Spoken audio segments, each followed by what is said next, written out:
अब्बास का घोड़ा वहीं पे रुका था, या एक मलाउन ने कासिम की गर्दन पे नेज़ा मारा। कासिम की गर्दन पे नेज़े का लगना था। अगली सतर कैसे पढ़ूंगा, तुम कैसे सुनोगे। कासिम घोड़े की ज़ीन से गिरे, पांव रकाबों में फंस गए। इन्होंने कासिम के घोड़े को दौड़ाना, कासिम अभी जिंदा थे, इन्होंने कासिम के घोड़े को दौड़ाना शुरू किया। कोई नेज़ा मारता, कोई तीर मारता। करबला के गरीब ने अमामा उतारा, अपनी कमर के गिर्द लपेटा। हुसैन लश्कर के दरमियान चलने लगे। एक बेगैरत की आवाज आई, हुसैन की आने से पहले मशरक के घोड़े मगरब दौड़ाओ, मगरब के घोड़े मशरक। कोई दिल का मरीज बैठा हो, थोड़ी देर के लिए उठना चाहे तो उठ जाए, अगले जुमले में दिल फट जाएंगे। हुसैन लश्कर के दरमियान आए, लश्करों का रश। पढ़ दूं जुमला करबला में, मैं डर के पढ़ लगा। हुसैन से माफी मांग के हुसैन घोड़ों के सूमों पे हाथ रख के कह रहे थे, कोई मेरा कासिम दिखाओ, ओ मेरे हसन का यतीम बेटा। उन तमाम अहबाब को तफ्तीश के दायरे में लिया जाता है कि ये सारे ही कत्ल में शरीक हैं। लेकिन करबला में बैठ के मैं पहला सवाल उम्मत मुसलमान के सामने रखने लगा हूं, पहले बताओ यजीद को तख्त में बिठाया किसने था? आए कत्ले हुसैन की जड़ तक पहुंचे, हुसैन के कातिल को, हुसैन के दुश्मन को उसके घर से जाके निकाले। यजीद खुद ही तो तख्त पे आके नहीं बैठ गया। इसका मतलब है कि यजीद को उसके बाप ने तख्त पे बिठाया था। इसका मतलब कत्ले हुसैन में बाप भी शरीक था। अब अगर यजीद को उसके बाप ने बैठाया था, अब अगला सवाल यह है, उसके बाप को दमिश्क का गवर्नर किसने बनाया?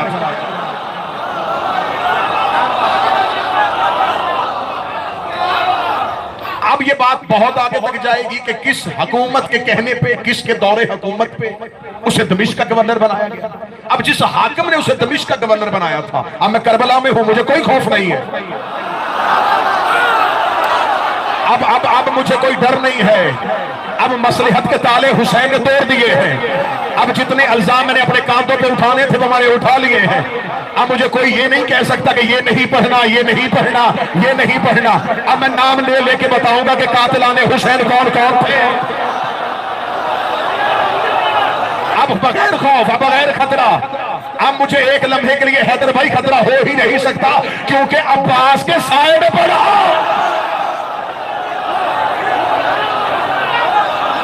मिंबर वही है, लहजा वही है, खतीब वही है, सिर्फ मेजबान बदला है। अब है मेजबान हुसैन इब्ने अली। अब हमें बताओ यजीद को तख्त पे किसने बिठाया? उसके बाप को दमिश्क का हाकिम किसने बनाया? तीसरे खलीफा ने। तीसरे खलीफा को खिलाफत के लिए मुंतखब किसने किया? शूरा कमेटी ने। वो कमेटी किसने बनाई थी? दूसरे खलीफा ने। दूसरे खलीफा को नामजद किसने किया था? पहले खलीफा ने। पहला खलीफा किसने बनाया था? सकीफा बनी सादा से। इसका मतलब कत्ले हुसैन यजीद के घर से निकल के सकीफा तक चला गया।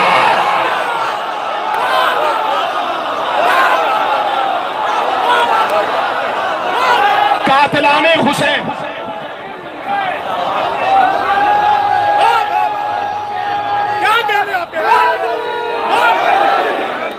कातिलाने हुसैन, ये साजिश, ये साजिश, ये साजिश। मेरी मजबूरी है, किसी आम शख्स का कत्ल नहीं, मेरे पीर का कत्ल है, मेरे मौला का कत्ल है, मेरे आका का कत्ल है। मैं देखूं किसी का बाप मारा जाए और वो कातिल को मोहलत दे और कातिल के लिए नरम जज्बात रखे। मेरे रहबर का कत्ल है, रसूल के बेटे का कत्ल है। यजीद में इतनी जुर्रत कहां से आई? इसका मतलब यजीद को यह जुर्रत दी गई। कत्ले हुसैन की जड़ें सकीफा से निकली। हम हैं इमामत वाले। हुसैन इमामत का नुमाइंदा था, यजीद मलूकियत का नुमाइंदा था। रसूल अपनी जिंदगी में एक हदीस कह के गए थे, जिस हदीस को बगैर लड़ाई के सब मुर्रखीन और मुफस्सरीन और मुहद्दिसीन ने लिख दिया कि मेरे जाने के बाद मेरे 12 खुलफा होंगे। इस हदीस को किसी ने इनकार नहीं किया, सब ने किया। हमारे नजदीक वो औलाद रसूल, वो बाद रसूल अली से लेके कायम तक। लेकिन जिन्होंने इमामत को नहीं माना, उन्होंने कहा नहीं नहीं नहीं, रसूल के बाद यही हदीस को हम लेके आगे चलेंगे, लेकिन रसूल के बाद खिलाफत राशिदा, 4 खुलफा, फिर 5वां माविया। अब यहां पे आके फिर मुअर्रख रुक गया। मुअर्रख की जुबान के हाल लड़खड़ा गई, क्योंकि गिनती तो पूरी करनी थी। अब उसे लिखा छठा खलीफा यजीद, इमामत तीसरे नंबर पे हुसैन, खिलाफत में छठे नंबर पर यजीद। फिका अकबर शरा उठा के देख लो, जहां खिलाफत की तादाद लिखी है उन्होंने छठे नंबर पे खलीफा लिखा। इमामत उभरती उभरती इतनी उभर गई कि तीसरे नंबर पे हुसैन आ गया। खिलाफत गिरती गिरती इतनी गिर गई कि छठे नंबर पर यजीद आ गया। हुसैन इमामत का नुमाइंदा, यजीद खिलाफत का नुमाइंदा। दो ही तो मजहब है, यह है खिलाफत वाले, यह है इमामत वाले। हुसैन इमामत के नुमाइंदे, यजीद खिलाफत का नुमाइंदा। आज लोग कहते हैं नहीं जी हम आपके साथ हैं, शियों के साथ हैं, हुसैन हक में थे, हुसैन सही था। बिल्कुल यजीद गलत था, सिर्फ इसलिए यजीद को गलत कह दिया कि किसी तरह हम हुसैन के कैंप में आ जाए।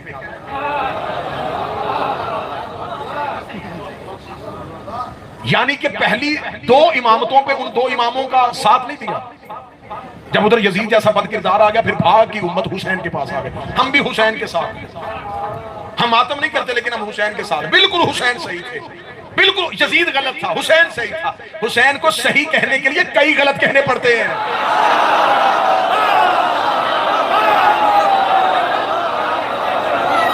ये आप कह ही नहीं सकते कि सिर्फ हुसैन सही। हुसैन एक निजाम की नुमाइंदगी कर रहे हैं। अगर आपने हुसैन को सही कहना है तो आपको कहना पड़ेगा हुसैन का सारा निजाम सही। अगर आपने यजीद को गलत कहना है तो सिर्फ यजीद गलत नहीं, जिस सिस्टम के तहत वो खलीफा बना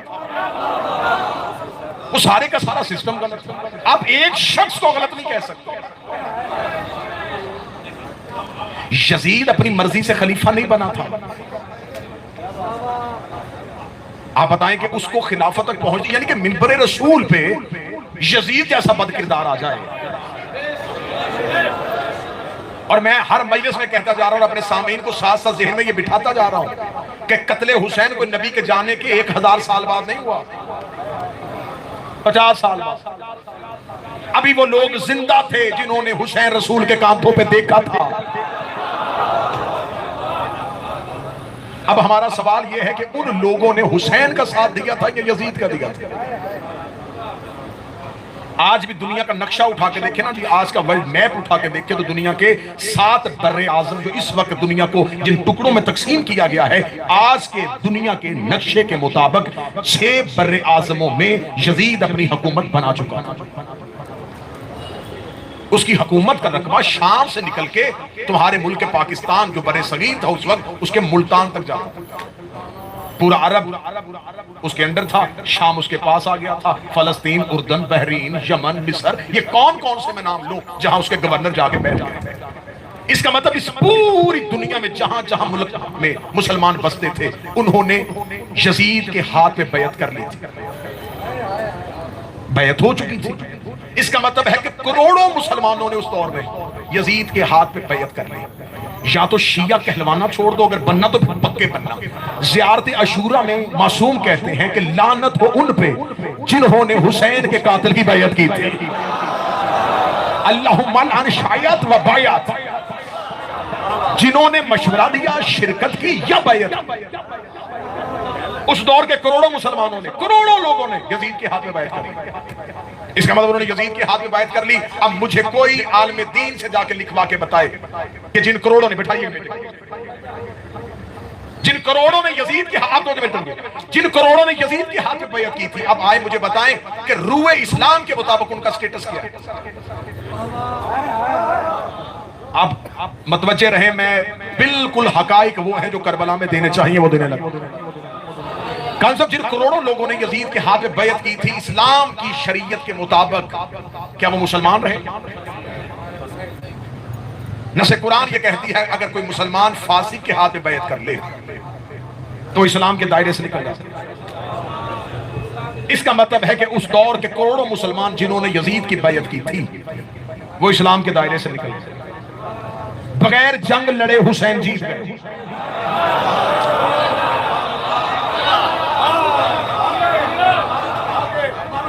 जो मुद्दत से निकल नहीं रहे थे, हुसैन ने एक इनकार से निकाल दिया। उधर तख्त, उधर ताज, उधर हुकूमत, करोड़ों लोग गए, इस्लाम के दायरे से निकल गए। अब आए उलमा से पूछे, अगर ये दोबारा मुसलमान होना चाहते हो तो क्या करें? वो कहते तजदीद बैअत। ये दोबारा किसी मासूम के पास आएंगे, पिछले गुनाह की माफी मांगेंगे, और उस गुनाह की माफी सिवाय मासूम को कोई नहीं दे सकता। फिर उस मासूम के हाथ में बैअत करेंगे, फिर ये इस्लाम में आएंगे, फिर ये मुसलमान हो गए, फिर इस्लाम के दायरे में आएंगे। अब इसका मतलब है इन्होंने यजीद के हाथ में बैअत की, हुसैन ने वतन छोड़ दिया, मेरे शहनशाही रेगिस्तान में आके सो गए। अगले इमाम बन गए सैयदुल साजिदीन। अब उम्मत ने आना था मौला सज्जाद के पास, फिर उनके हाथ में बैयत करनी थी और माफी मांगनी थी। मौला सज्जाद आके शाम के जिंदान में बैठ गए।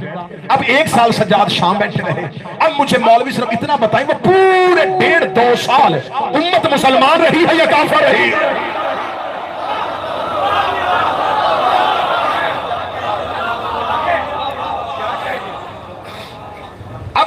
कत्ले हुसैन की जब हम जड़ तक पहुंचेंगे कि ये जड़, ये शुरू कहां से हुआ, ये खंजर जो करबला में चला, ये तेज सकीफा में हुआ। मैं पिछली मजालस में बयान कर चुका हूं, पहली खिलाफत का दौर, दूसरी खिलाफत का दौर, तीसरी खिलाफत के दौर में उमवियों को मजबूत कर दिया गया, बनी उमैया को मजबूत कर दिया गया, एक खानदान को मजबूत कर दिया गया। आओ थोड़ा सा पीछे जाओ, एक वाकया लेके आगे चलूंगा। बनी उमैया का सबसे बड़ा सरदार था, नाम उसका अबू सुफियान था। जब पहली खिलाफत का दौर हुआ, जब सकीफा बनी सादा में पहला खलीफा बनाया मुसलमानों ने, जब पहले खलीफा की बैयत हो रही थी, ये जितनी बातें मैं कर रहा हूं ये शिया हिस्ट्री नहीं है, ये अहले सुन्नत हिस्ट्री ने भी लिखा है। जब पहली खिलाफत हो रही थी सकीफा बनी सादा में और मुसलमान अपना अमीर मुंतखब कर रहे थे, तो यही अबू सुफियान को जब पता चला कि सकीफा बनी सादा में मुहाजिर और अंसार इकट्ठे हो गए हैं और नबी का खलीफा चुन रहे हैं, कि चलता चलता रसूल के दरवाजे पे, अली के दरवाजे पे आया और अमीर अल मोमिनीन को बुला के अबू सुफियान ने एक जुमला कहा, जिसे अबुल आला मदूदी भी लिख गया, जिसे इब्ने खल्दून भी लिख गया, जिसे शिबली नुमानी भी लिख गया, जिसे तमाम मुअर्रिखीन ने लिख दिया, कि अबू सुफियान ने आके मौला अमीर अल मोमिनीन से कहा, ए अली, जुमला सुनना अबू सुफियान, ए अली, खिलाफत छोटे कबीलों में जा रही है। काश कोई बंदा जुमला समझे, ये जुमला है तुम्हारे बड़े का कि खिलाफत छोटे कबीलों में जा रही है। उन्हें छोटे कहना हमने शुरू नहीं किया, ये पहले, सबसे पहले अबू सुफियान ने जुमला कहा था, ए अली, मैं बिल्कुल वो लफ्ज़ कह रहा हूं, खिलाफत और हुकूमत छोटे खानदानों में जा रही है, जबकि मक्का के बड़े खानदान 2 ही, या तुम हाशमी या हम उम्वी, या बनी उमैया या बनी हाशम। ये किया कि बादज रसूल हुकूमत ना हाशमियों के पास जाए ना उमवियों के पास जाए, और हुकूमत इन छोटे कबीलों के लोगों के पास चली जाए। अगला जुमला अबू सुफियान का सुनना, उसने कहा, ए अली उठिए अपने हक के लिए, मैं मदीने की गलियों को, लफ्जों का जामन हो, हरफों का जामन हो, शेर जबर का जामन हो, मैं मदीने की गलियों को सवारों और प्यादों से भर दूंगा। आप अपने हक के लिए उठे, लश्कर मेरा, घोड़े मेरे, सिपाही मेरे, उठे, इनसे हुकूमत छीने। अब यहाँ अगर अली उठता तो उम्मी लश्कर अली के पीछे चल रहा था, साजिश जहन में थी कि यहीं पे हम खत्म कर देंगे हर चीज को। मौला अली इब्ने अबी तालिब ने कब्ज़ाए तलवार से सर को उठाया, एक दफा यजीद के दादे को देखा और देख के एक ही जुमला कह के अली ने सर को वहीं पे झुकाया और घर की जानब चल दिए। अली ने कहा, अबू सुफियान, तू इस्लाम का हमदर्द कब से हो गया?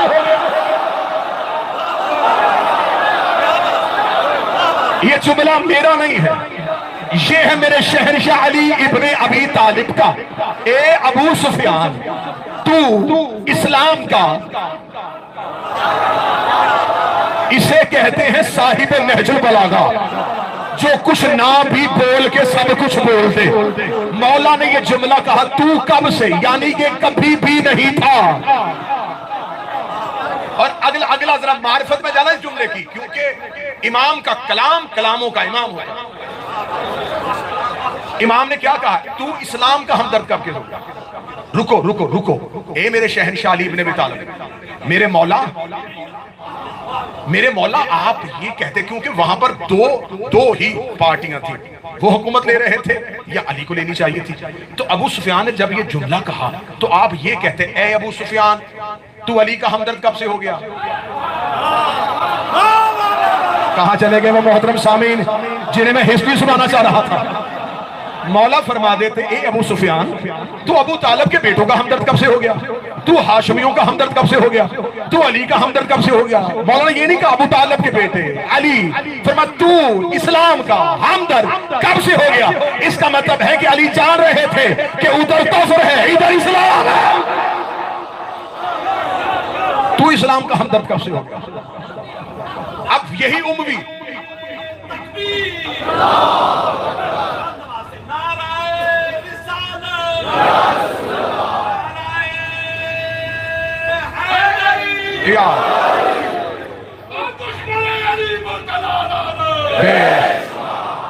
अब पहली खिलाफत का दौर, दूसरी खिलाफत का दौर तो आराम से गुजरा। पहली खिलाफत के दौर में, पहली खिलाफत का दौर खिलाफत को, इक़्तिदार को मजबूत करते करते एक मुख्तसर सा दुरानिया था, गुजर गया। दूसरी खिलाफत का दौर आया तो अब यही अबू सुफियान दूसरे खलीफा के पास, उसने देख हमने तेरी हुकूमत को मजबूत किया है, अब तू आला ओहदे, बेहतरीन ओहदे हमारे खानदान को दे। मैं ये हिस्ट्री, ये सच्चाइयां, ये हकाइक आपके सामने। दूसरे खलीफा के दौर में उमवियों के एक इंतहाई बुरे नाम लश्कर इस्लाम की सिपा सलारी दी गई। ये कौन था? सिर्फ मेरी कौम बेशुमार कहना ना सीखे, इन लोगों जिनके किरदार पे बेशुमार कहते हो, इनके किरदार को आखिर तक पहले जानो।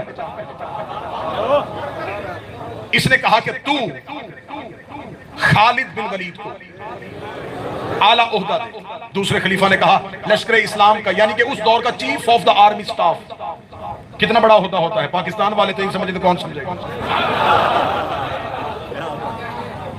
उन्होंने कहा जी ठीक है, chief of the army staff जो है ये खालिद बिन वलीद होगा। सारे फौजी मामला, जिस मुल्क में जाना है, जिसमें लश्कर कशी करनी है, जो कुछ भी करना है वो इसके ज़िम्मे। कौन था ये खालिद बिन वलीद? खालिद बिन वलीद बिन उतबा बिन अबू सुफियान। अब जरा देखना कि इस्लाम में उम्वी कहां से आ गए। ये वही खालिद था जिसने जंगे ओहद में रसूल ने जब दर्रे पे लोग खड़े किए थे, इसी ने पीछे से आकर दर्रे पे हमला किया था। ये मुसलमानों का चीफ ऑफ आर्मी स्टाफ बना और आज मौरखीन ने इसे कहा सैफुल्लाह, अल्लाह की तलवार, अल्लाह की तलवार। ये लकब था अली का, इन्हें था अली से बुग़्ज़, इन्होंने लकब अली से चाहा के छीने। नहीं नहीं, खालिद बिन वलीद सैफुल्लाह था। बदबख्तो, अल्लाह की तलवार जिसे चाहो बनाओ, लेकिन होनी यदुल्लाह में चाहिए। कहां चले गए वो लोग जो तारीख सुनने के लिए आए थे? तुम उसे सैफुल्लाह तो बना सकते हो, यदुल्लाह नहीं बना सकते, क्योंकि तलवार चलाई जाती है हाथों से। अल्लाह की तलवार अल्लाह ही के हाथ में अच्छी लगती है। और अगर आप ये कहेंगे कि सैफुल्लाह वो था, तो फिर मैं अगला सवाल करूंगा, ये कौन सी अल्लाह की तलवार थी जो पहले काफरों के हाथ में रही, फिर मुसलमानों? अब ये उम्वी है। वलीद को बना दिया गया है, खालिद वलीद बिन उतबा के बेटे खालिद को बना दिया गया है chief of the army staff दूसरी हुकूमत के दौर में। जब तीसरी हुकूमत आई फिर आई उम्वियों की गई, क्योंकि तीसरे जो खलीफा थे उस्मान बिन उफ़ान बिन हरब बिन उमैया, ये तो थे ही उम्वी। तीसरी खिलाफत का दौर आया, इन्होंने बसरे में भी उम्वी, मिस्र में भी उम्वी, कूफे में भी उम्वी, सारा उम्वियों का जाल बुन दिया। जब तीसरे खलीफा का कत्ल हो गया, यहां तक गुफ्तगू मेरी रुक गई थी। कल मैं इसी गुफ्तगू को लेकर आगे बढ़ना चाहता था, फिर बात मौला इमाम हसन हुसैन बादशाह के इख्तियार में चली गई। अब यहां से मौला अली का एक दौर शुरू होता है। शियो करबला से करबला को समझ के चलना कि तुम्हारे मौला ने किस दौर में कैसे कैसे फितनों के दौर में कैसे जिंदगी गुजारी। मौला अमीरुल मोमिनीन ने अपना पाया तख्ते हुकूमत जो है, तख्ते खिलाफत, उसे कूफे रख दिया। कूफा उस दौर में अक्सरियत थी। मौला अमीरुल मोमिनीन ने कूफा से एक भारी तादाद लेके पहली जंग लड़ी जमल, दूसरी जंग लड़ी सफीन। जमल बिलाखिर नतीजे पे पहुंची, सफीन नतीजे पे नहीं पहुंच सकी। ऐन आखिरी बिल्कुल मरहले में जंग दाखिल हो चुकी थी और अशअस बिन कैस, एक मलाउन जिसे अमर बिन आस ने जंग के दौरान आके 10 लाख दिनार का लालच दिया, 5 लाख दिनार मौके पे दिए। 5 लाख दिनार कहा कि अगर तू अली के लश्कर में से अपना 2000 बंदा हटा दे तो 5 लाख दिनार तुझे हाकिम शाम बाद में देगा और तुझे आला ओहदा भी दे देगा। ये अशअस बिन कैस मलाउन ने ऐन जीती हुई जंग के दौरान अमर बिन आस से कहा कि तू कुरान नेज़ों पे उठा लेना और मैं इधर से 2000 बंदा लेके नारा बुलंद कर दूंगा कि हम माविया से जंग करने आए थे, कुरान से जंग नहीं करने आए थे। अब उधर से कुरान आ गया है, लिहाजा हम अली के साथ नहीं। बिल्कुल एन जंग नतीजे में पहुंच चुकी थी। और इधर कैसे किरदार कि जिन्होंने लालच में आके अली छोड़ दिया, पहला किरदार कि सिर्फ 10 लाख दिनार और अली जैसा इमाम छोड़ दिया। उधर दूसरा किरदार माल के अश्तर माविया के खेमे के अंदर पहुंच गया था और यूं जमीन पे गिरा के तलवार को मालिक ने निकाला हुआ था। मालिक की जुल्फे मालिक के कांधों पे थी, मालिक की आंखों में मुद्दत से उमवियों के साथ इंतकाम लेने वाला जज्बा आया। इधर मालिक की तलवार इसकी शाहरग के करीब आई, या किसी ने कान में कहा अली कहते हैं जंग बंद कर दो, अली कहते हैं जंग बंद कर दो। मालिक के असलम ने वहीं से तलवार वापस निगाह में रखी। सारी जिंदगी लोग पूछते रहे मालिक बड़ा अच्छा मौका था, तुझे कत्ल कर देना चाहिए था। उसने कैसे कत्ल कर देता, मैंने कलमा इसका नहीं अली का बोला। जहाद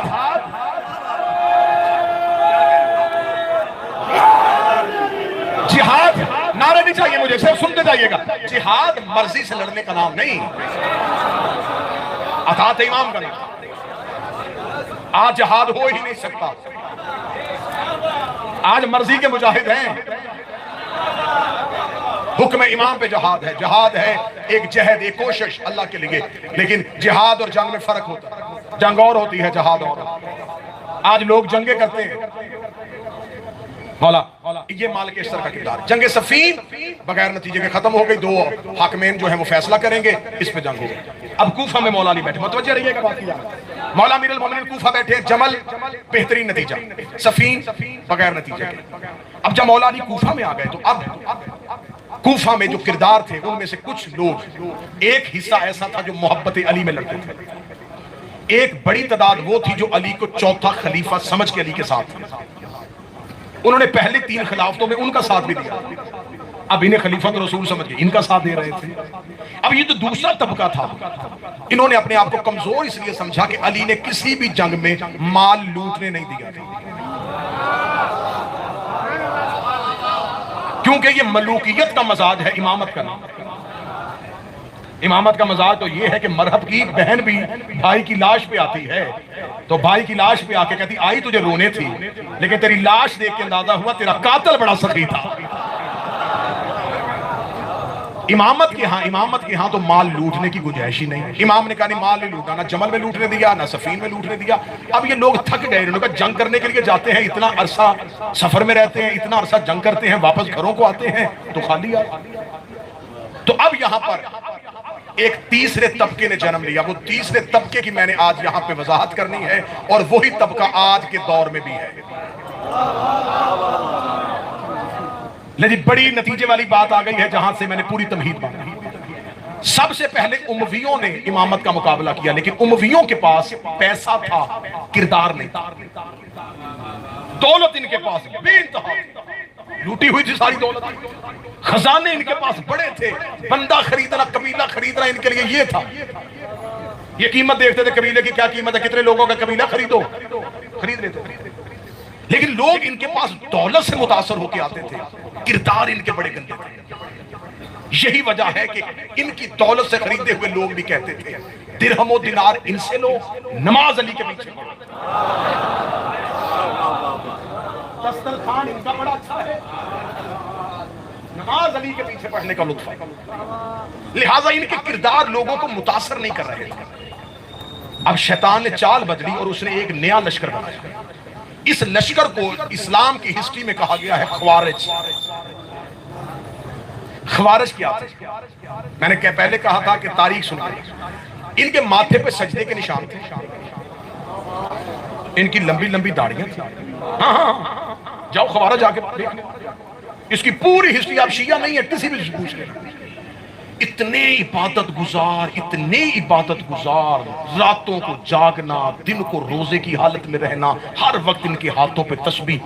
इनका ज़ुहद, इनकी इबादत से लोग डरते थे, बड़े इबादत गुजार है।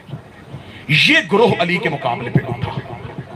इन्होंने कहा देखो ना हम माविया के साथ हैं ना अली के साथ हैं, वो भी इख्तिदार के लिए लड़ रहा है, ये भी इख्तिदार के लिए लड़ रहा है, हमें तो दीन इलाही पे अमल करना है, रसूल हमें जो शरीयत दे के गए हम सिर्फ इबादत करेंगे, हमें दोनों में से किसी का साथ देने की जरूरत नहीं।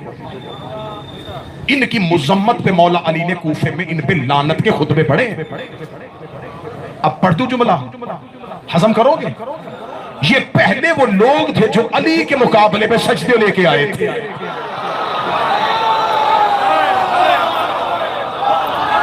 इन्होंने अली के मुकाबले पे भी इबादत गुजारी, सजदे, तकवा, नमाजें, परहेजगारी, मुकद्दस चेहरे ये लोगों को हटाते थे। इबादत करो, अली छोड़ दो, नमाजें पढ़ो, अली छोड़ दो। इस तबके ने सबसे ज्यादा नुकसान किया क्योंकि ये परहेजगारी के लिबादे में थे, क्योंकि ये इब्लीस सिफ्त थे, वो भी इबादत गुजार थे। वो जिन्न होके फरिश्तों में बैठ गया था और मासूमों में बैठ के भी लानती था।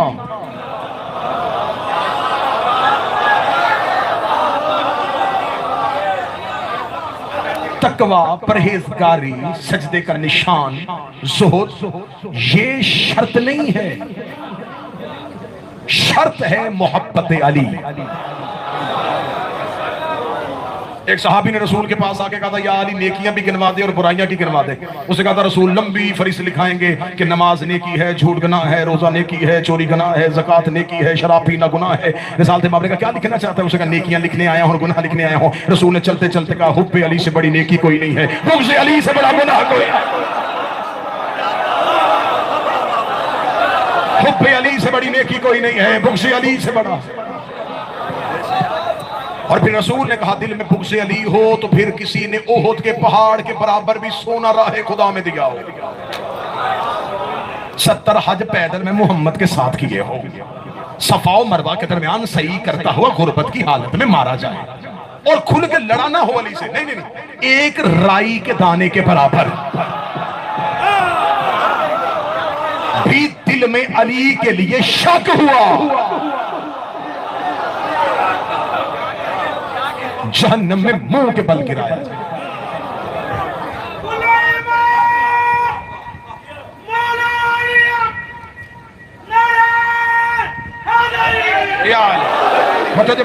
ये ख़वारिज थे जिन्होंने अमीर अल मोमिनीन का साथ देने से इनकार कर दिया। उन्होंने कहा, हम अली का साथ नहीं देंगे। इन्होंने अमीर अल मोमिनीन के मुकाबले पे लश्कर कशी की और अमीर अल मोमिनीन के पास अब कूफा में अंसार खत्म हो गए। सिर्फ वो मुहिब्बीन रह गए, सिर्फ वो मोहब्बत करने वाले रह गए। वो जो बाकी जिनका लड़ना पेशा था, उनका क्यों जाए अली के साथ? पहले भी इतनी जंगों में मिला क्या है?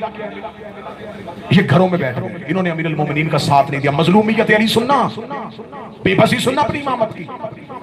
मेरे मौला कूफा से निकल के मुकामी नुखैला पे 5 दिन बैठ के लश्कर का इंतजार करते रहे और सिर्फ 2500 लोग अली के साथ चले। हजर बिन अदी, मैं फजाइल पढ़ रहा हूँ, हजर बिन अदी लेके आ गए कि मौला ये मैंने लोग इकट्ठे किए हैं, ये आपका साथ देंगे। और अमीर अल मोमिनीन ने इसी कूफा की दीवार के साथ लग के खड़े होके कूफा में उन लोगों की बेवफाई का शिकवा और गिला किया था कि तुमने इमामत को कमजोर किया है, तुमने मलूकियत को मजबूत कर दिया है। शाम ने कूफा में भी लोग खरीद लिए थे। अब अमीर अल मोमिनीन जब तीसरी जंग की जानब बढ़े हैं तो ये जंग है नहरवान। बोर हो गए बात से आप? मुश्किल तरीन मौजू है ही तारीख। अब जब नहरवान के लिए अली गए, ये नहरवान क्योंकि नहर के किनारे पे जंग हुई थी और ये हुई थी काफिरों से नहीं, ये ख्वारिज के साथ हुई थी। इन्हीं खारजियों के साथ अली लड़ने के लिए आए थे। अमीर अल मोमिनीन जब चले तो रास्ते में एक नजूमी था, उसने अली का रास्ता रोका। उसने कहा, या अली आप लड़ने के लिए जा रहे हैं लेकिन मैं नजूमी हूँ, मुद्दस्से, मैं इल्मुल सात का माहिर हूँ, मैं सितारों की चाल देख लेता हूँ। सितारों की चाल इस वक्त बता रही है कि आप जंग जीतेंगे नहीं। अली ने मुस्कुराते हुए कहा, तुझे ये नहीं खबर कि सितारों को चाल देता कौन है? बोलो जो अली के नौकर बैठे, तुम्हें ये खबर नहीं है कि सितारा किसके दरवाजे पे आके गिरता है? जिनकी तू चाल दे के मुझे बता रहा है।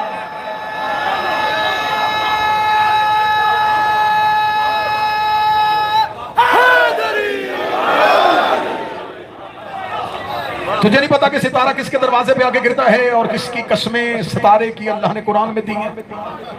अब ये नजूमे क्यों आया था, इसकी भी एक राज था। ये तो मौला के लश्कर में आ रहे थे ना अली के साथ मिलकर लड़ने के लिए। इधर नजूमी ने उनके दिलों में शक पैदा किया। उन्होंने फौरन कहा, या अली इसने हमेशा ठीक कहा है। अब जरा छांटी देखना, इमामत का छान देखना कि साथ आ रहे हैं। और इमाम ने उनकी भी छांटी की। इमाम ने कहा क्या थे? उन्होंने कहा वो नजूमी। जब भी हमने देखा ये बिल्कुल ठीक कहता है। अब कुछ लोग शक में मुब्तला हो गए, अली के साथ हैं। ये हैं अमली तस्वीरें, बंदे होते अली के साथ ही हैं।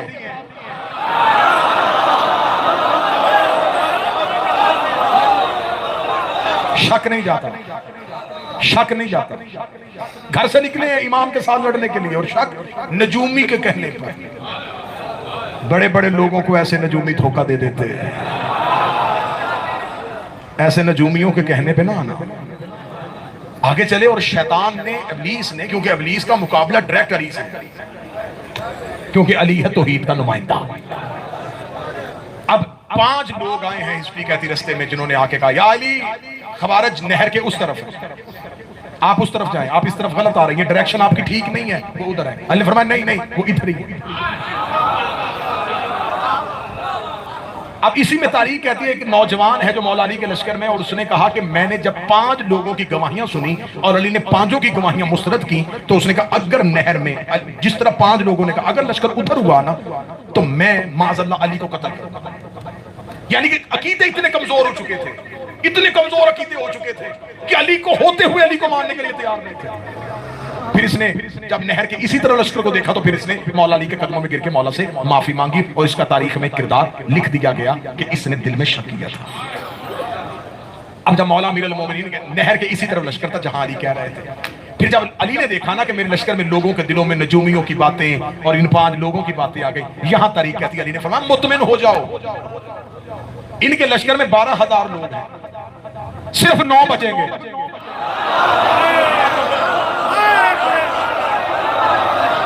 और मेरे लश्कर से सिर्फ 9 मरेंगे। मैंने करबला में बैठ के जुमला कहा और तुमने सिर्फ वाह वाह कह दिया कि शायद अली गैब जानता था, और अली ने इसलिए कह दिया इमाम तो उसका 9 बचेंगे। अली ने क्या कहा? उधर बचेंगे इधर मरेंगे। बचना जिंदगी है, मरना मौत है। अली ने लश्कर को बता दिया जिंदगी पे भी मैं कादिर हूं, मौत पे भी मैं। जिंदा भी बचेंगे तो अली के हुक्म पे, मरेंगे भी तो अली के हुक्म पे। इनके लश्कर में 9 बचेंगे, मेरे लश्कर में 9 मरेंगे। बड़ी घुमसान की रन हुई और अली ने नहरवान में खवारज के मुकाबले पे खुद तलवार निकाली। देखो जवानी का लड़ना और होता है। अब अली वो बदर वाला जवान नहीं है, वो ओहद वाला शबाब नहीं है। अब मेरे शहनशाह की दाढ़ी सफेद हो चुकी है, अब बेटे अली के कद के बराबर आ गए हैं। लेकिन नहरवान में अली ने बेटों को कहा आज मुझ अली को लड़ने दो। उन्होंने कहा बाबा जमल में भी हम चले गए थे, सफीन में भी हम चले गए थे, बाबा आप बेटों के शबाब को देखें, आपके कई अली बेटे हैं, इतने बेटों के होते हुए आप लड़ेंगे। अली का जुमला आज भी तारीख के माथे में झूमर भर के चमक रहा है। अली ने फरमाया वहां मुनाफिकों से जंग थी, निफाक से जंग थी, कुफर से जंग थी, मैंने तुम्हें भेज दिया, इनसे मुझे लड़ने दो, क्योंकि इन्होंने अली वलीउल्लाह का इनकार किया है। इन्होंने अली को कमजोर समझा है, इन्होंने अली के इक़्तिदार को कमजोर समझा। सिर्फ 9 बचे थी, सिर्फ अली के कहने पे 9 बचे, और वो 9 जंग से भागे। और अमीरुल मोमिनीन का जुमला मैं करबला में बैठ के कहने लगा। अली ने फरमाया इनमें से 2 इराक जाएंगे, 2 ओमान जाएंगे, 2 शाम जाएंगे और 3 यमन जाएंगे। अली ने यह भी बता दिया ये कहां जाने वाले। एक सहाबी ने बढ़ के कहा या अली फिर इन्हें खत्म कौन करेगा? अली फरमाया नहीं, ये अंडे देंगे, इनके बच्चे होंगे, फिर इनकी नस्लें बढ़ेंगी, इतनी तेजी से बढ़ेंगी, इतनी तेजी से बढ़ेंगी। ये 9 जो मैंने छोड़े हैं ना, अब ये क़यामत तक मेरी विलायत को तस्लीम नहीं करेंगे। मैंने जुमला पढ़ा और तुमने सर के ऊपर से गुजार दिया। पाकिस्तान से आए हो, हिंदुस्तान से आए हो, यूके से आए हो, अमेरिका से आए हो, जहां कोई तुम्हें कहे ना कि मैं अली का इनकार करता हूं, समझ लेना खवारिज का बेटा अली की तलवार के नीचे से निकला हुआ है, अली की तलवार के नीचे से निकल के आया है। आज भी अली का दुश्मन खवारिज की नस्ल में से है।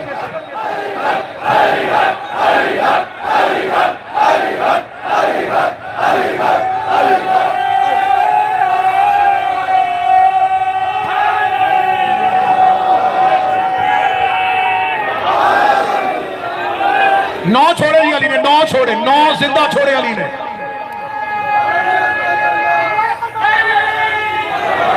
नौ जिंदा छोड़े अली ने, और 9 जिंदा छोड़ते अली ने बता दिया ये अली को नहीं मानेंगे, निशानियां ये हैं, नमाजें पूरी पढ़ेंगे, सजदे बड़े करेंगे, तकवा इख्तियार करेंगे, लेकिन ये अली को नहीं मानेंगे। ये खवारिज थे। अमीर अल मोमिनीन अब यहां से अब अमीर अल मोमिनीन यहां से पलटना नहीं चाहते थे। अमीर अल मोमिनीन अपने लश्कर से कहा यहां से शाम चलते हैं, शाम हमला करते हैं। लश्कर यहीं से वापस पलट गया और अमीर अल मोमिनीन से कहा कि हम आगे बढ़ने के लिए तैयार नहीं। अमीर अल मोमिनीन वापस कूफा आ जाते हैं और कूफा में अमीर अल मोमिनीन के पास नासरीन की कमी होने की वजह से 1.5 साल बाद ही तो नहरवान की जंग के बाद मुआविया ने हमला कर दिया मिस्र पे। मिस्र पे मोहम्मद बिन अबी बकर को मौला अली ने गवर्नर बनाया था। मिस्र के लोगों को इसने खरीद लिया था। मिस्र में मोहम्मद बिन अबी बकर की हुकूमत को कमजोर कर दिया था। मोहम्मद बिन अबी बकर ने खत लिखा कि मौला यहाँ तो मेरे पास लोग नहीं है और शाम वाले की शोरश यहाँ पे बहुत बर्पा हो गई है। मौला ने उसे खत का जवाब दिया कि तू वापस कूफे आ जा, मैं माल के अश्तर को तेरी जगह भेजता हूँ, मालिक यहाँ पे हुकूमत करेगा। रस्ते में माल के अश्तर को जहर दे दिया गया और रस्ते में माल के अश्तर शहीद हो गए। जब माल के अस्तर शहीद हुए तो उस वक्त मुआविया ने अपनी दरबार में रक्स करवा के कहा कि आज मैंने अली का दूसरा बाजू भी काट दिया। फजाइल सुनना अपने अली की। कत्ले हुसैन की जब तक वजूहात नहीं समझोगे तुम्हें पता नहीं चलेगा। उसने कहा पहला मैंने सफीन में हमारे यासर अली का बाजू काटा था, दूसरा मैंने माल के अस्तर। अली माल के अस्तर के लिए कहा करते थे मालिक को मुझसे वही निस्बत है जो मुझे मोहम्मद से थी। ये कोई छोटा जुमला नहीं था, ये बहुत बड़ा होता था जो अमीर अल मोमिनीन ने मालिक को दे दिया। अली माल के बाजुओं पे बड़ा नाज करते थे और मुझे तारीख में यह किरदार नजर आया कि माल के अस्तर एक दिन अपने घर में ऊंचा रो रहे थे। माल के अस्तर की जौजा ने आके कहा था कि मैंने पूरी जिंदगी तेरी कभी आंख में आंसू नहीं देखा, तू बड़ा जरी और बड़ा बहादुर है, आज पहली बार तुझे रोते हुए देखा है। माल के अस्तर ने रोते हुए काश मैं अली को तन्हा ना देखता, मैंने अपनी जिंदगी में अपने मौला को इतना मजलूम कभी नहीं देखा कि मैं जब भी मस्जिद में जाता हूं तो अली अकेले बैठ के मुझसे हमेशा लोगों का गिला करते हैं कि देख माल के अस्तर वो भी हमें छोड़ गया, वो भी हमें छोड़ गया, वो कबीला भी बिक गया, वो कबीला भी बिक गया, वो कबीला भी बिक गया। ये मजलूमियत थी। आप ये ना समझे कि मुआविया मर गया है, आप ये ना समझे कि अली चले गए। अली भी है, मुआविया भी है। आज ही दिरहम दिनार दे के अली के लश्कर से बंदे खरीदे जाते हैं। अपने वक्त के इमामों का इख्तियार पढ़ते हो, मौजज़ात पढ़ते हो, बेबसी तो सुनो। वापस आ जाते हैं मौला और कूफा में मौला अमीर अल मोमिनीन को शहीद कर दिया जाता है। इख्तिदार मौला हसन के पास आता है। जो ही मौला हसन के पास इख्तिदार आता है तो लोग मौला हसन को कहते हैं उठे जी चलें, शाम हमला करें। मौला हसन ने कहा किस लश्कर को लेकर? अगर शाम हमला करना तो जब मेरा बाबा नहरवान तक चला गया था तो मेरे बाबा के साथ आगे क्यों नहीं गए? नहीं नहीं हसन आपको चलना पड़ेगा। आखिर एक लश्कर तैयार किया और लश्कर तैयार करके मौला हसन ने कहा चलो मैं तुम्हारे साथ चलता हूँ। रस्ते में जाकर लश्कर पहुंचा था, या उधर से खबर हो गई कि मुआविया का बहुत बड़ा लश्कर लाखों की सूरत में आ गया और यहां से इमाम हसन के लश्कर में से लोग खरीदे जा रहे हैं। इमाम हसन ने मदाइन की तरफ रुख कर लिया। मदाइन जाके मौला हसन जनाब मुख्तार के चचा के घर मेहमान बन गए। मुआविया ने एक वफद भेजा कि हसन तेरे बाबा से मैंने सफीन लड़ी है, अब मैं तुझसे लड़ना नहीं चाहता, मैं चाहता हूं कि मुआहिदा कर लेते हैं, कुछ तुम रख लो कुछ मैं रख लेता हूं। लेकिन मौला हसन तो ऐसा मुआहिदा करना ही नहीं चाहते थे। लेकिन जब मुआविया का ये वफद मौला हसन के पास मिलने के लिए गया, जब ये बाहर आया तो लोग इंतजार कर रहे थे कि दो वफदों की मुलाकात थी मौला हसन से, नतीजा क्या निकला? तो अब मौला हसन के हामियों ने कहा क्या कहा हसन ने? उन्होंने कहा क्या कहने, अली का बेटा बड़ा सखी है, बड़ा करीम है, ऐसे ही होना चाहिए था। वाह रसूल अल्लाह, आपके बेटे ने आज हक पूरा कर दिया। फजाइल पढ़ रहे मौला हसन। उन्होंने कहा ये तो शाम से बंदे आए, ये तो मुआविया का वफद और हसन की तारीफ। उन्होंने कहा हुआ क्या? उन्होंने कहा हसन मौला ने कह दिया कि मुआविया से कह कि खिलाफत मैं तुम्हें दे देता हूं। सिर्फ ये एक प्रोपेगेंडा बर्पा किया, मनफी प्रोपेगेंडा। हर दौर में झूठी खबरें फैला के लोगों को सच से रोका जाता है। झूठी खबर फैलाई और नतीजा क्या निकला? तवज्जो मेरी तरफ रखिएगा, छोड़ दो जी मैं यही। नतीजा क्या निकला कि इमाम हसन के लश्कर में लोगों ने जाके इमाम हसन के नीचे से मुसल्ला खींच लिया कि हसन आप इमामत के अहल नहीं है, आपने घाटे का सौदा किया है, आपने हमें बेच दिया शाम वालों के पास। इमाम हसन पुकारते रहे कि मेरी बात सुनो, कैसे जंग लड़ूं? सफीन में गए थे तुम मुकाबले पे, जीती जंग तुमने हरवा दी थी, मेरे बाबा का साथ नहीं दिया था। और इमाम हसन की रान में तीर मारा गया। इतना कमजोर कर दिया तुम्हारे इमाम को कि जख्मी इमाम मुख्तार के घर में पनाह लेने पे मजबूर हो जाए। ये बेबसी थी तुम्हारे इमाम की कि आखिर में इमाम से पूछा गया कि मौला कूफे जाना है, इमाम ने रो के कहा नहीं मुझे मदीने छोड़ो। अब जितनी सांसें बच गई हैं मैं नाना के शहर में गुजारना चाहता हूं। अगली सत्र पढ़ दूंगा तो अल्लाह जाने अब कौन बंदा है जो इस सत्र को वसूल करेगा। हसन मौला समझ गए थे कि उम्मत अब मुझे क्या करना चाहती है। हसन कूफा से उठ के अकेले मदीना आ गए। जो तीर उम्मत ने हसन के लिए रखे थे, इन्होंने वही तीर हसन के जनाजे में मार दिया।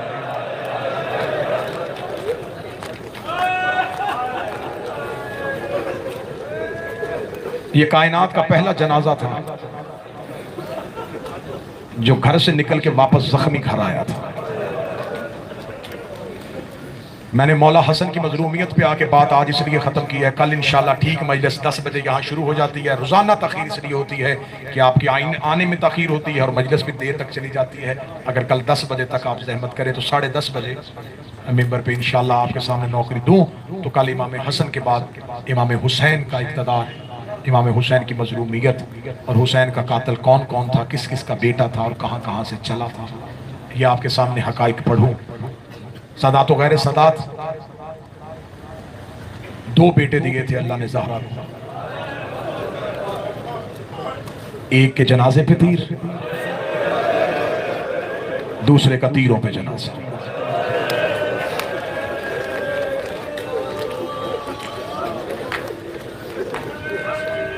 मैंने मौला हसन की मजलूमियत में बात इसलिए रोकी है, आज है कासम की यतीमी की रात। आज की शब पूरी दुनिया में हसन के यतीम को याद किया जाता है। पाकिस्तान में, इंडिया पे लोग मेहंदी पे एतराज करते, ना निकालो मेहंदी। आज करबला की हर गली में कासम की मेहंदी निकली हुई है। आज करबला के हर बाजार में कासम की मेहंदी निकली हुई है। अब मुझसे मिंबर पे पूछो, मैं करबला में बैठा हूं कि मेहंदी क्यों निकालते हो? कासम की मेहंदी है बेवा मां की हसरत। हर माँ अपना बच्चा, हर माँ अपना बेटा मुश्किल से पालती है, लेकिन बेवा माँ बड़ी मुश्किल से पालती है। बेवा माँ रोज चेहरा दे के कभी कब बड़ा होगा, कब मैं तेरे सर पे सेहरे सजाऊंगी, क्योंकि वो बाप बन के भी पाल रही होती है, माँ बन के भी पाल रही होती है। बेवा माँ तो बेटे की जिंदगी के दिन उंगलियों में गिनती है, कब मेरा बेटा जवान होगा, मैं अपनी जिंदगी में इसके सर पे सेहरे सजाऊं। हसन के जाने के बाद फरवा की बड़ी हसरत थी, मैं अपने कासम के सर पे सेहरे सजाऊं। 13 साल का शहजादा करबला की मिट्टी में मिल गया। आज मेरी माएं बहनें बेटियां करबला की गलियों में कासम की मेहंदी लेके आई हैं। रो के कहती, कासम की माँ तेरी हसरत थी, तू अपने बेटे का चेहरा सजाती।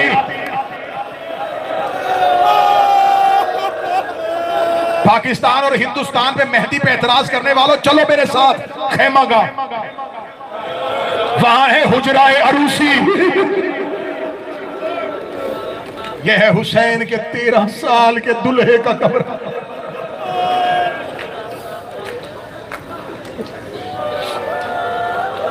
आखिरी सांसें थी मौला हसन की, और तारीख कहती है कि जनाब कासम की उम्र कितनी थी? 3.5 साल। चलो मैं जुमला अच्छा करके पढ़ता हूं ताकि मातम की आवाज बुलंद हो जाए। जनाब हसन की शहादत के वक्त कासम की इतनी ही उम्र थी जितनी करबला में हुसैन की सकीना की थी।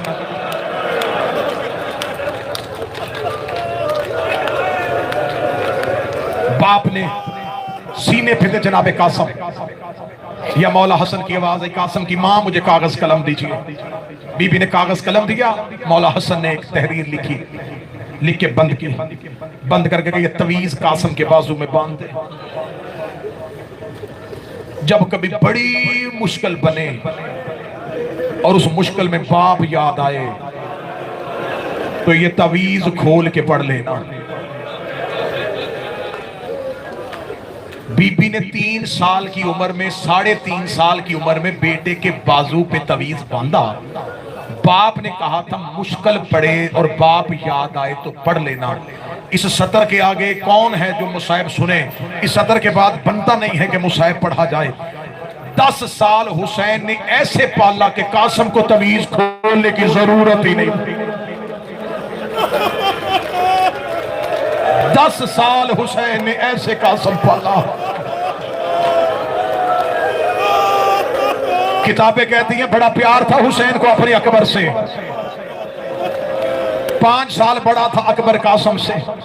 इतना प्यार था हुसैन को कि रातों को उठ उठ के अकबर का चेहरा चूमते थे। किताबें कहती हैं बचपन में अकबर को गोद में लेके बैठे, इधर से कासम आता, हुसैन उठा देते। हुसैन उठाते, अकबर गले में बाहें डाल के कहता बाबा इतना प्यार करता है, जब कासम आता मुझे उठा क्यों देता है? रो के कहता अकबर मेरा ज़मीर गवारा नहीं करता, मैं तुझे प्यार कर रहा हूँ और कासम तुझे दे के काश आज मेरा बाबा होता, मुझे ऐसे प्यार करता जैसे अकबर को हुसैन प्यार। किताबें कहती है 13 साल अकबर को कुर्ता बाद में पहनाया, पहले हुसैन कासम का लिबास पहनाते हैं। सीने पे पाला था हुसैन ने, ये तवीज था मेरे हुसैन के सीने का।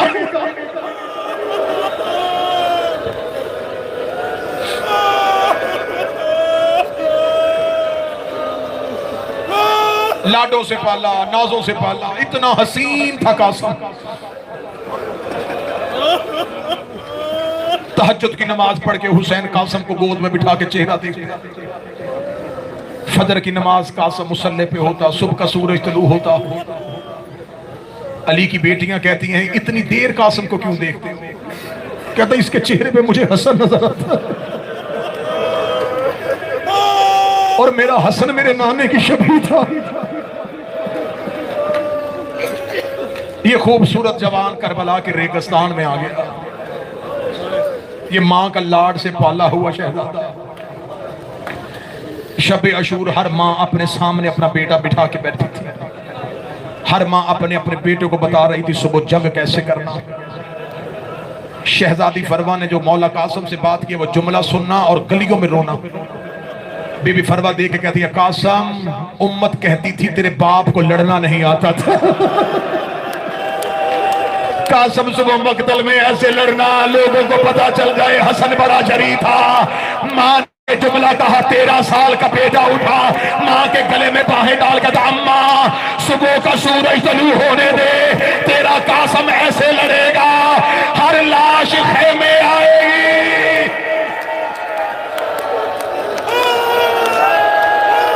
तेरा लाल जंग का नक्शा ही बदल देगा, ऐसी शहादत किसी के हिस्से में नहीं आएगी। मां बार बार बेटे का माथा चूमती रही, बार बार माथा चूमती। शब अशूर मां गोद में सर रख के कह रही थी कासम सुबह बाबा हसन ने तेरा हमला देखना है।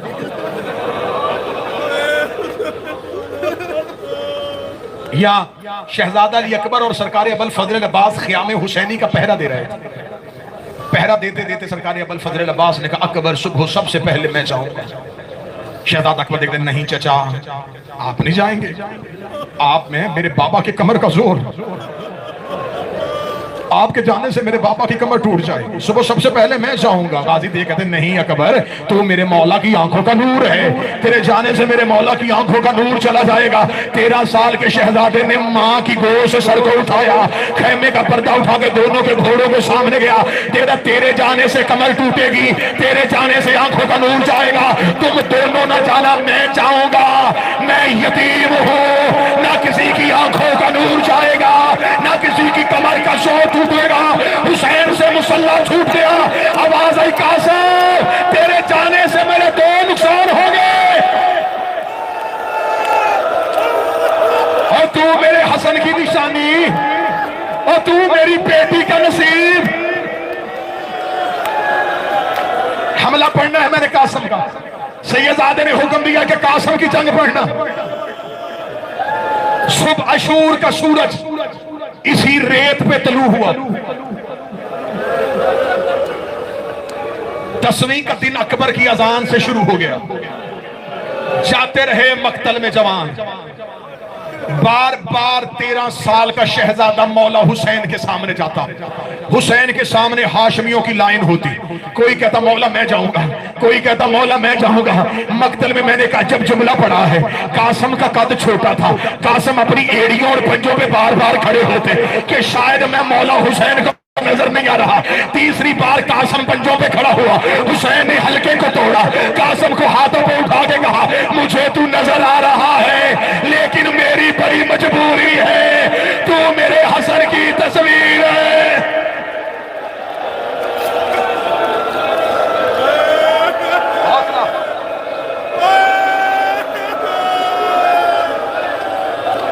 कोई ना समझे कि मौला हसन बहादुर नहीं थे, क्योंकि मैं मुसैब में आ गया हूं। अब मैं मुसैब में वाकया नहीं पढ़ सकता, लेकिन एक जुमला कह देता हूं। अब्बास हसन के शागिर्द थे। गाजी को लड़ना मेरे बादशाह हसन ने सिखाया था। कासम को तलवार उठानी अब्बास ने सिखाई थी। जब देखा ना कि कोई बस नहीं चल रहा, फिर गए चचा गाजी के पास। चचा, आप मेरे चचा भी हैं, उस्ताद भी हैं, मुझे मौला से इजाजत लेके दे। मौला अब्बास दे कहते, कासम अगर मिल जाती इजाजत तो सबसे पहले मैं ना जाऊं। इस बच्चे को बिठाए, सुबह सबसे पहले मैं ना जाऊं। बैठ गया कासम। वहां आया जहां मां का खेमा था। कासम ने मां के खेमे में आके आस्तीन ने उलटनी शुरू की। अब जो बंदे मजलिस सुन रहे हो उसे मजलिस में रखना, तुम करबला में बैठे हो। मां ने कहा, कासम क्या हुआ? रो कहता, अम्मा तवीज खोल, मैं मुश्किल में आ गया। मां ने बिस्मिल्लाह पढ़ के कासम के बाजू से तवीज खोला। 10 साल के बाद तवीज को खोल के बीबी फरवा ने सर पे चादर ली, कासम का हाथ पकड़ा, एक हाथ में तवीज लिया, वहां गई जहां हुसैन बैठे थे। मां जितना एहतराम करते थे हुसैन अपनी भावज का, हुसैन हसन की बेवा का। हुसैन कुर्सी से उठ के खड़े हुए, रो के कहते, कासम की मां जहमत क्यों की? मुझे हुक्म करती मैं आ जाता। रो के कभी मुश्किल बन गई है, ये तवीज भाई ने भेजा था। हुसैन ने मुद्दत के बाद भाई की तहरीर पढ़ी। हुसैन की दाढ़ी आंसुओं से भर गई। हसन ने लिखा था, हुसैन करबला में मेरा कासम यतीम समझ के फूल ना जा रहा।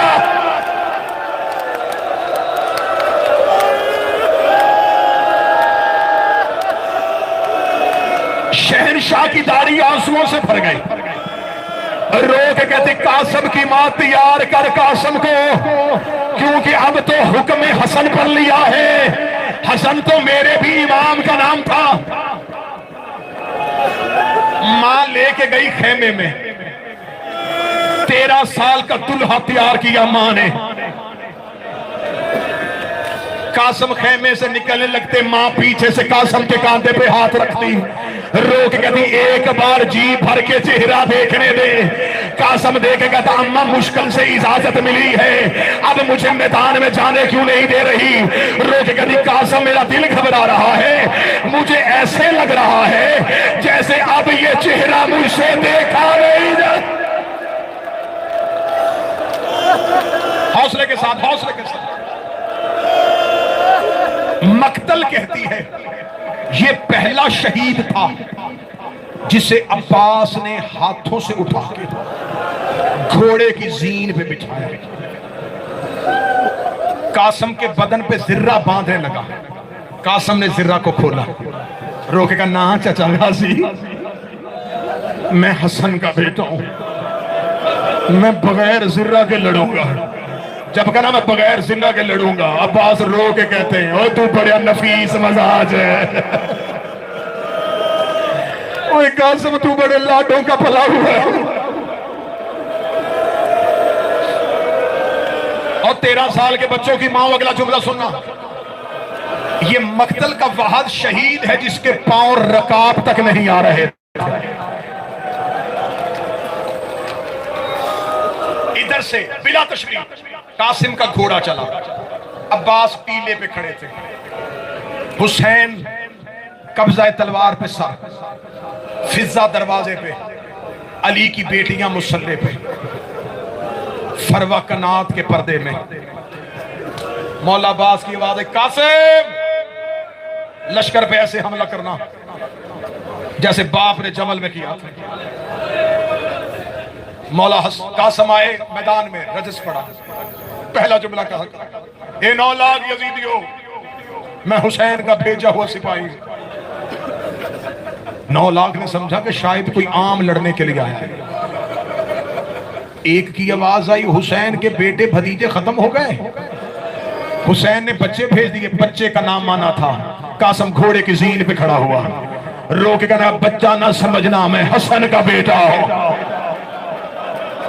हसन के बेटे का नाम आना था। 9 लाख अपने अपने घोड़ों की रकाबों पे खड़े हुए। ये पहला शहजादा था, काश मैं जुमला पढ़ने से पहले मर जाता। ये पहला शहजादा था जो मक्तल में खड़ा था और कातिल कह रहे थे एक बार इसे देखने तो दो, इतना हसीन बच्चा हमने पहले कभी नहीं देखा। कातिल कह रहे थे वापस चला जा और ना मां की झोली बर्बाद कर। कातिल कहते रहे पलट जा, वो तू बड़ा नफीस मजाज है। 9 लाख में से अरज़क नामी मलाउन ने अपना पहला बेटा भेजा। शहजादा कासिम ने हमला किया, बस वक्त बड़ी तेजी से गुजर गया। शहजादा कासिम ने इसका पहला बेटा, दूसरा, तीसरा, चौथा, आखिर में ये मलाउन खुद आया। इस मलाउन को जब वासिले जहन्नम किया, उमर इब्ने साद की आवाज़ है किस चीज का इंतजार कर रहे हो, एक एक करके इसकी तलवार से मरते जाओगे, इकट्ठे होके हमला करो। जब कहा इकट्ठे होके हमला करो, इधर से 300 ने तीर छोड़ दिया, इधर से 10,000 का लश्कर कासिम की पुष्ट पे से आ गया, इधर से तीरों की बारिश, उधर से फौजियों का रश। अब्बास टीले पे कासिम को ढूंढ रहे थे। जब अब्बास ने देखा कि कासिम लश्कर में छुप गया है, अब्बास ने घोड़े को एड़ लगाई, अब्बास ने तलवार ने आम से निकाली, अब्बास ने अल्लाह अकबर कहा। हुसैन टीले से के खड़े हुए, हुसैन की आवाज आई गाजी कहा जा रहा है, रोके तो मेरा यतीम अकेला रह गया और मेरे हसन का बच्चा अकेला रह गया और मेरे यतीम को इन्होंने घेर लिया। हौसला हौसला,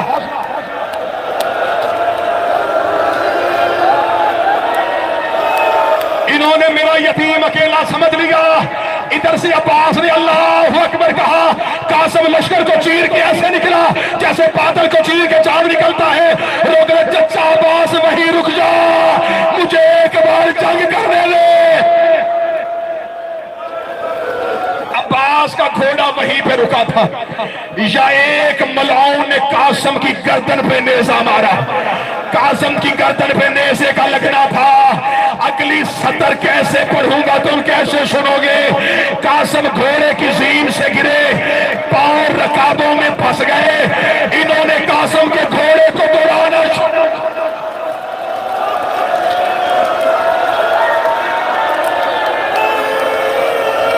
दुआ करो मैं पढ़ सकूं और तुम सुन सको, मैं पढ़ सकूं और तुम सुन सको। कासिम अभी जिंदा थे। इन्होंने कासिम के घोड़े को दौड़ाना शुरू किया। कोई नेजा मारता, कोई तीर मारता। करबला के गरीब ने अमामा उतारा, अपनी कमर के गेंद लपेटा। हुसैन लश्कर के दरमियान चलने लगे।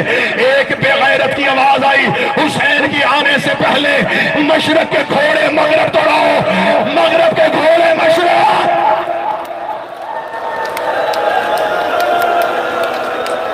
सांस ले लो, सांस ले लो, अगले जुमले में क़यामत है। सांस ले लो, किसी का दिल न फट जाए। मैं पहले कह रहा हूं, कोई दिल का मरीज बैठा हो, थोड़ी देर के लिए उठना चाहे तो उठ जाए। अगले जुमले में दिल फट जाएंगे। हुसैन लश्कर के दरमियान आए, लश्करों का रश। पढ़ दूं जुमला करबला में, मैं डर के पढ़ लगा। हुसैन से माफी मांग के हुसैन घोड़ों के सूंों पे हाथ रख के कह रहे थे कोई मेरा कासिम दिखाओ, ओ मेरे हसन का यतीम बेटा।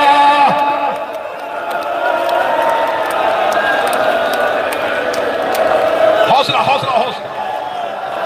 लश्कर हट गए, लश्कर हट गए। घोड़ों को हुसैन ने इमाम बन के हुक्म दिया।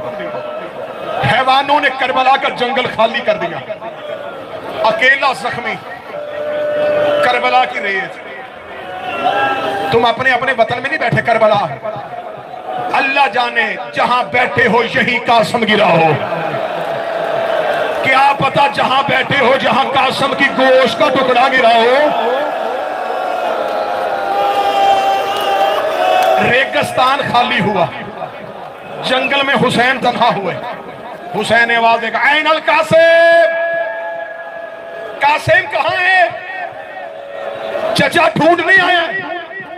कासिम, कासिम, जब कहीं से आवाज नहीं आई, हुसैन ने कानों पे हाथ रखा, इमाम वक्त बन के बुला रहा हो, कासिम मुझे आवाज दे, कोई टुकड़ा वहां से उठा, कोई टुकड़ा वहां से उठा।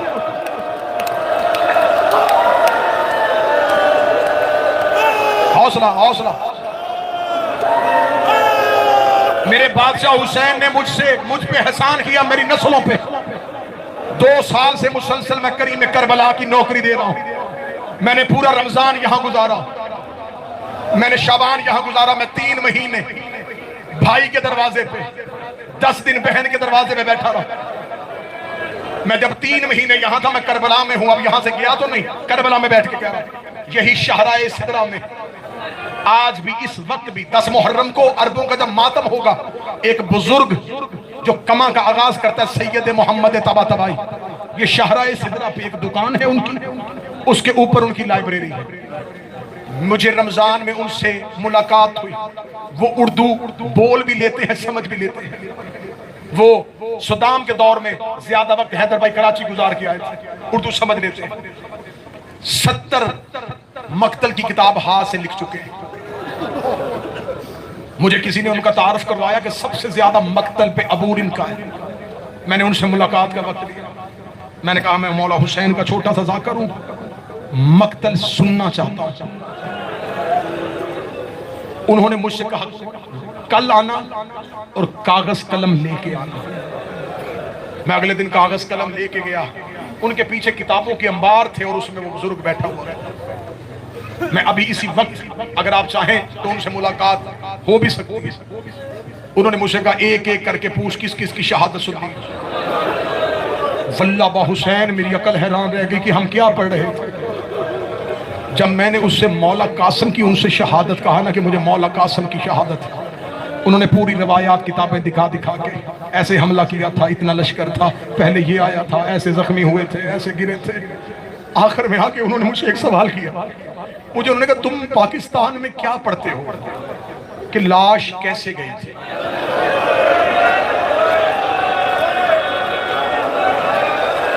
मैंने रो के कहा सैयद हम ये पढ़ते हैं कि हुसैन ने टुकड़े इकट्ठे किए थे और एक गठरी बना के गए थे।